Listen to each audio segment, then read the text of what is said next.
are you here, sir? I'm here to support the man that's coming home, our leader, Marc Emery. I got nothing. Marc and Jodie Emery came to the heart of Toronto to rally their followers in Dundas Square.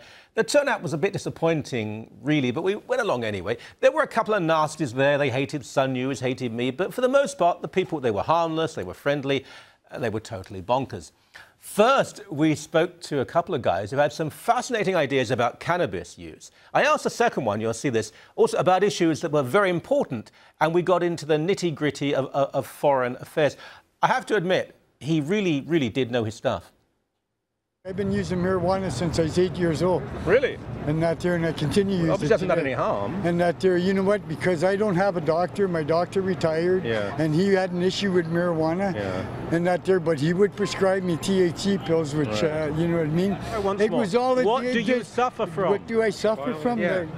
I suffer from social issues. Okay. And that there, I was cannabis taken, does cure social issues. I was taken from my community when I was 8 years old. It's horrible. Yeah, it is a horrible I agree. thing. But you know what, because of what I use my medicines. These people recognize their traditional medicines, the cedar, sage, sweetgrass, tobacco. I like your nail polish, by the way. Oh, look at this one. It's lovely, isn't it? Marijuana changed my world different than any other thing. Yeah. And I want this one, Canada, Ottawa. Lovely. And I'm the former Prime Minister Pierre Trudeau in the 70s. You were Pierre Trudeau? I was. Belgium today exploded. What should we do about that?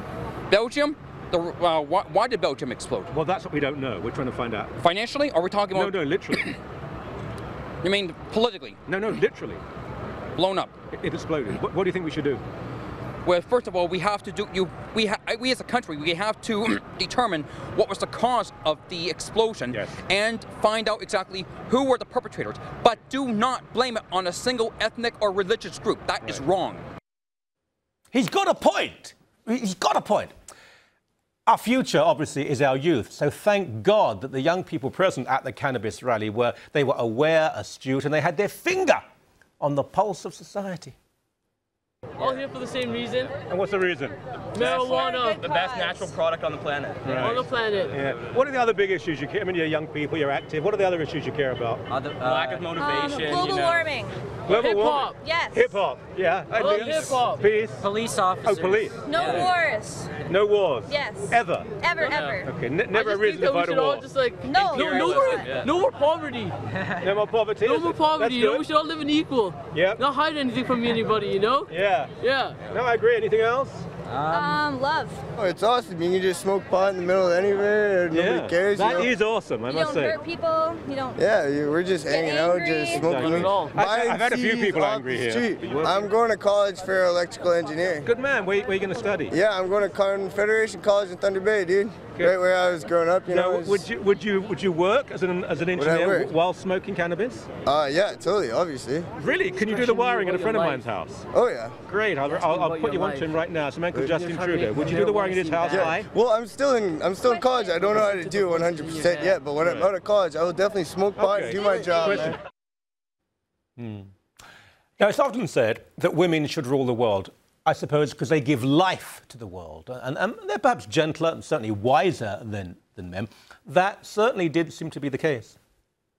We've been suppressed on this subject for the last, near 50 years? Have you? Yes. Cannabis use and cannabis as a medicine has been suppressed for let me ask you this. Marc Emery years. wrote, there are two great persecuted groups in history, cannabis users and Jews. Don't you think that's offensive?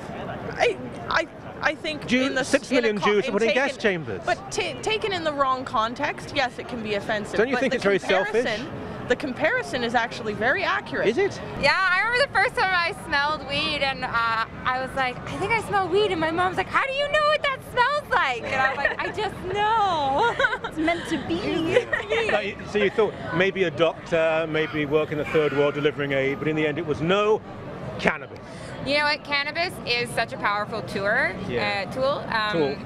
You know, it saves lives. It helps with cancer and arthritis.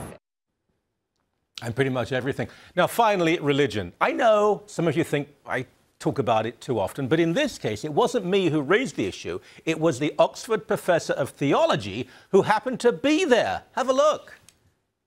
In the Bible, marijuana is in the Bible. Which part? It was found on King Solomon's grave. Oh, really? Yes, you need to read the Bible. Where is his grave? Do you know where his grave is? Yeah. I don't know where it is, but it was found there. Well, tell me where it is. I can't tell you the exact script right now because it's not coming to my head. Right. But seriously, marijuana should be legal because you know what? The prescription drugs that we're taking.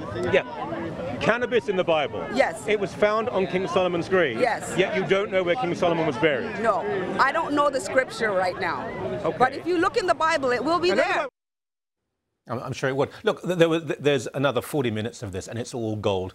I tried to think of my favourite part. I don't know what it is, but we'll leave you with probably what will remain in my memory, and that is my foreign affairs discussion about Belgium with that lovely fellow. Belgium today exploded. What should we do about that? Belgium? Why did Belgium explode? Well, that's what we don't know. We're trying to find out. Financially? Are we talking about... No, literally. I mean, politically? No, literally. Blown up. It exploded. What do you think we should do? Well, first of all, we have to we as a country, we have to determine what was the cause of the explosion. Yes. And find out exactly who were the perpetrators. But do not blame it on a single ethnic or religious group. That is wrong.